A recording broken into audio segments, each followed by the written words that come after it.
అనగనగా వర్ధనమ్మ గారికి ఒకే ఒక్క మనవడు ఉన్నాడంట. కొడుకు కోడలు రైలు ప్రమాదంలో తిరిగి రాని లోకానికి వెళ్ళిపోయారంట.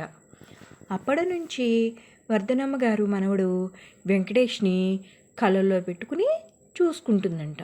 వాడిని బాగా చదివించాలని ఆమె ఆరాటం. ఒకరోజు వెంకటేష్ బామ్మ దగ్గరికి వెళ్ళి, బామ్మ బామ్మ ఒక్క సైకిల్ కొనాలంటే ఎంత ఖర్చు అవుతుంది అని అడిగాడంట. నాకు సరిగ్గా తెలియదురా, ఉండు సత్తిగాడిని అడిగి చెప్తాను, మొన్న మధ్యనే వాడు సైకిల్ కొన్నాడంట అంది వర్ధనమ్మ. ఏంటి, సత్తిగాడు కూడా సైకిల్ కొన్నాడా?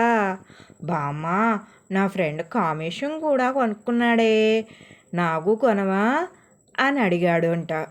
వర్ధనమ్మ ముక్కున వేలేసుకుందంట ఆశ్చర్యంగా. ఒరే వెంకటేషు, వేలుడంత లేవు, అప్పుడే నీకు సైకిల్ ఏమిట్రా? నువ్వు 10వ తరగతికి వచ్చాక కొనిస్తానులే. అయినా మీ స్కూల్ ఎంత దూరం ఉందని? హాయిగా నడిచిపోక 5 నిమిషాల్లో చేరిపోతావు. ఇంతకీ సైకిలు 12 వంతులంట అంది. ఈ మాటలేమీ వినిపించలేదు వెంకటేష్కి. 10వ తరగతి వరకు ఆగాల అంటే మరో 6 ఏళ్ళు, 4వ క్లాసేగా అంటూ సనుక్కున్నాడు. మర్నాడు మామూలుగా వెంకటేష్కి ఇష్టమని నానమ్మ పెసరెట్లు వేసిందంట. 4 తిన్నాడు. ఇంకో 4 నానమ్మ లంచ్ బాక్స్కి కట్టివ్వి అన్నాడంట. సరే నాయనా, నువ్వు ఎన్ని కావాలంటే అన్ని తిను నాయనా, నువ్వు బాగా చదువుకోవాలి అంటూ పొట్లం కట్టించింది. ఆ పొట్లాన్ని తన టిఫిన్ కోసం పెట్టుకున్న 4 పెసరెట్లు మొత్తం కలిపి 8 చేసి కళ్ళు దుకాణం పక్కకెళ్ళి కొంచెం దూరంగా పెసరెట్టు ₹1 చొప్పున అమ్మేస్తున్నాడంట. అలా రోజు ₹8 చొప్పున ప్రతిరోజు ఇష్టమని చెప్పి నానమ్మ చేత పెసరెట్లు వేయించుకోవడం, వాటిని అమ్మేసి ఆ డబ్బు తీసుకొచ్చి లోపల పెట్టుకోవడం. వాడికి ధ్యాస సైకిల్ మీద తప్ప చదువు మీద లేదంట. పాఠాలు చెప్పినా బుర్రకెక్కడం లేదంట.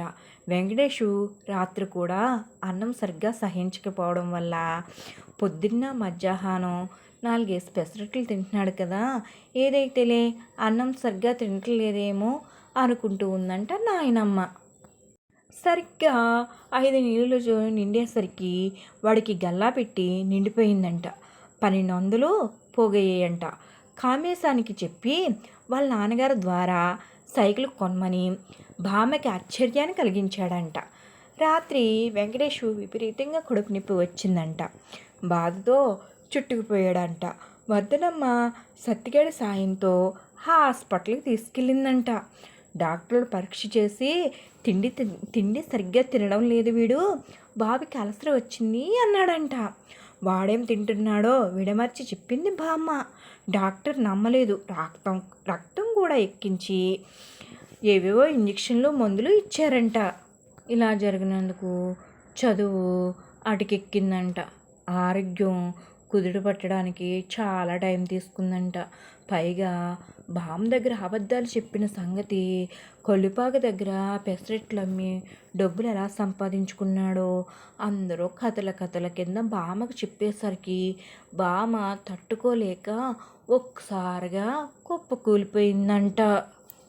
పిల్లలు, ఈ కథ మీకు నచ్చితే సబ్స్క్రైబ్ చేసుకోండి నా ఛానల్ని. ఇంకో కథతోటి రేపు వద్దాం. బాయ్ పిల్లలు.